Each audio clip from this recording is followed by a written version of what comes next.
प्रशासन शर्म करो, जिला प्रशासन शर्म करो,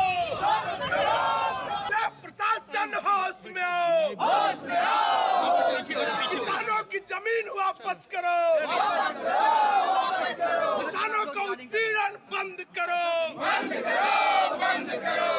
किन मुद्दों को लेकर आप धरना यहाँ दे रहे हैं? देखिए, आज के 15-20 दिन पहले पूरी समाजवादी पार्टी हम सहित उन्होंने जिलाधिकारी को ज्ञापन दिया। एक साजिश के तहत किसानों को शिकार बनाया गया। आज जिनका चकबंदी में चक मिली, जिनके बाप दादे के नाम पे ज़मीनें थे उसके बदले ज़मीन मिली, पट्टे की ज़मीन थी उसके बदले ज़मीन मिली, उसके भौमित्व अधिकार से वंचित करने के लिए इन्होंने 38(2) के नोटिस दे करके पूरी तरह से उनको बेदखल करने की साजिश रखी।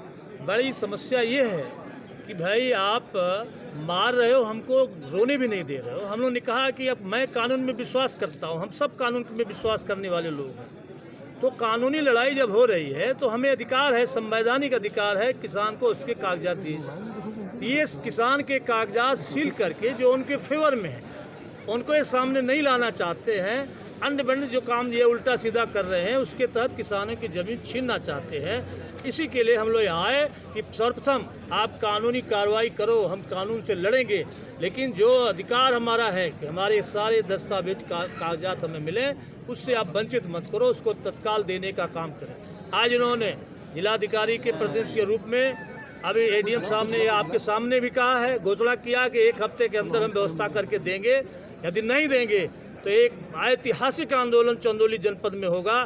पूरी तरह से समाजवादी पार्टी किसानों के हित के लिए लड़ाई को मजबूती से लड़ने का आप धरना इसलिए था कि बरंगा सहित आधा दर्जन गांव के 1200 किसानों की जमीन जो उनके नाम थी भूमधरी, उससे उत्तर प्रदेश की सरकार राजस्व विभाग ने बेदखल कर दिया। उनका कोई रिकॉर्ड देने का काम नहीं कर रही है। 1905 के पहले से, आज़ादी के पहले से उस पर ज़मीन पर किसान कायम थे, उनके नाम भूमधरी थी। बहुत से किसान अपनी ज़मीन बेच के चले गए, उसके बदले दूसरे किसान ले लिए। चकबंदी हुई, चकबंदी में अपनी ज़मीन छोड़ कर लोग ताल में ज़मीन लिए, वो ज़मीन भी अब बेदखल हो रहे हैं, तो उनको दोहरा मार होगा। और बहुत से क्षेत्र के किसानों ने ज़मीन लिया।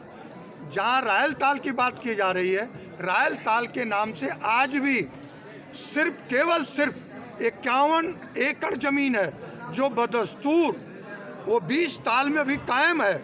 उसी के आड़ में 1800 कुछ एकड़ ज़मीन किसानों को बेदखल किया जा रहा है। दूसरी बात कि उसी ज़मीन को पुलिस लाइन के लिए उत्तर प्रदेश सरकार ने एक्वायर किया, किसानों को मुआवजा दिया।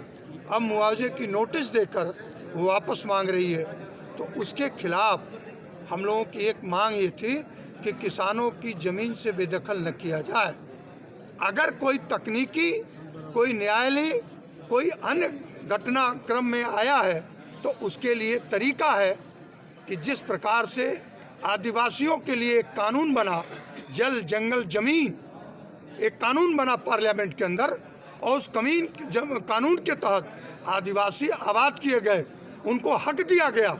अगर कहीं कोई दिक्कत है तो उसमें संशोधन करे केंद्र सरकार, और कोई दिक्कत नहीं है तो सीधे किसानों को जो बेदखल किया है उसे बहाल करे। उनको भूमिधर हो जाएंगे तो ऑटोमेटिक उनको सब अधिकार मिल जाएगा, लोन लेने का, बैंक में देने का, खेती करने का।